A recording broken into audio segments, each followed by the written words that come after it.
I'm in Greenwich today and I have decided to cross the River Thames on foot. I haven't got my walk on water license yet, so I'll have to cross the river through the Greenwich Foot Tunnel. Behind me is the famous Cutty Sark, a massive T-clipper that you can't miss. What you might not know, however, is a lesser known foot tunnel 3 miles downstream in Woolwich.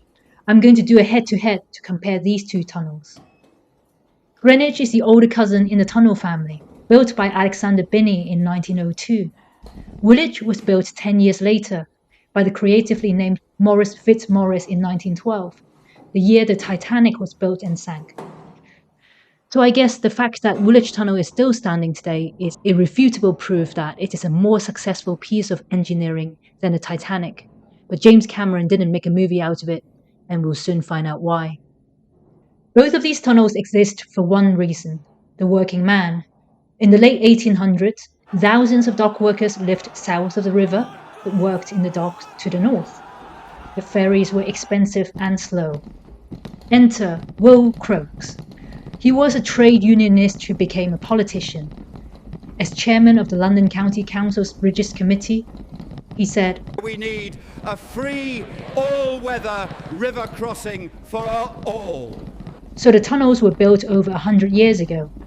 It's a marvel that millions of people still use them every year.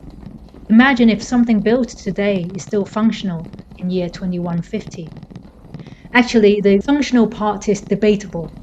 The real miracle today is that the lifts actually work.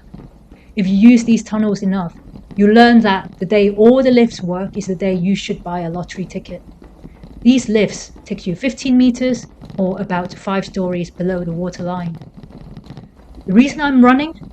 The tunnels are actually not that pleasant to be spending time in. About 200,000 white glazed tiles are used to reflect the then Victorian lighting, but I don't think I'll be walking through this tunnel on my own at night unless I'm auditioning for a horror movie. And the real reason I'm running? Because the tunnels are quite narrow, you're not allowed to cycle through them, and I'm not prepared to put incriminating evidence of me breaking the law online. That's 370 meters. The Greenwich Tunnel is shorter than its cousin Woolwich, which is just over 500 meters long. If your name is Usain Bolt, you can run from one end of the tunnel to the other in just under a minute. But if you are a mere mortal like me, it might feel like a marathon. I put a timer on screen so you can get an idea of how long it takes for me to get through the tunnel from the ground level of one end to the other end. Of course that includes the time waiting for the lifts, which might never come. If you have a bike, running through the tunnels is not the only way to cross the river. I will be uploading other videos showing you how you can cross the river in this area using the cable car, the Woolwich ferry, a special bus only for bikes, and even the DLR. So remember to subscribe to this channel to get updates. Maybe it's time to see how these two cousins are doing in the head-to-head. Now I have used both lifts, I'm going to give Greenwich 1 point because the lift is bigger and can hold more people. Greenwich is also shorter, so less walking or running is needed. The entrance is much easier to find and centrally located. There's the Cutty Sark, museums and restaurants in the town centre, right by the south entrance, so another point to Greenwich. At the moment it's Greenwich 3, Woolwich 0. You might notice that this part of the Greenwich Tunnel gets narrower. That's because during the Blitz in World War II, a German bomb hit the riverbed above. It didn't flood, but the tunnel was badly damaged.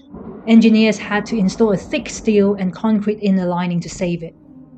Every time I squeeze through this part, I feel the direct personal impact of World War II on me.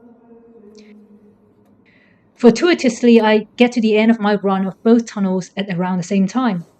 But sadly, the lift on the north side of the Woolwich Tunnel wasn't working. Apparently, it hasn't worked for the last century, according to the singing cyclist behind me.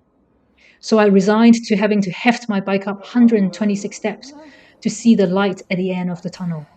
It's okay lifting a quarter of your body weight up 5 stories if you're training to climb Mount Everest, but it's not okay if it's part of your daily commute.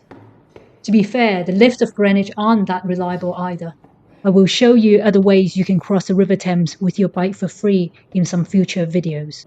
Back to our head-to-head. Based on experience, I think Greenwich deserves a -1 at best for lift reliability, and Woolwich gets -5.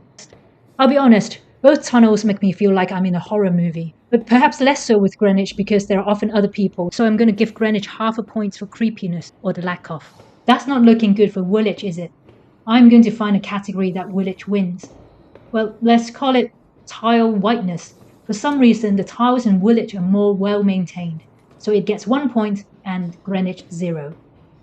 Here's the summary of my very scientific Greenwich versus Woolwich head-to-head. Out of 6 categories, Greenwich gets 1.5 points and Woolwich -4. No wonder James Cameron didn't bother making any movies about these tunnels. There we are, arrived at the north end. There's the lovely island gardens north of Greenwich. For Woolwich, well, there's a bus stop and an alternative river crossing, the Woolwich Ferry, which I'll cover in a future video. Don't forget to look back across the south side of the river when you come out of the Greenwich Tunnel. You'll see the old Royal Naval College, where Henry VIII was born, the Cutty Sark, and the south entrance of the tunnel. Today, we crossed the Thames by going 15 meters below ground. In my next video, I'll show you how you can cross the river 90 meters up in the air without paying a single penny. Hit subscribe so you don't miss it. See you next time.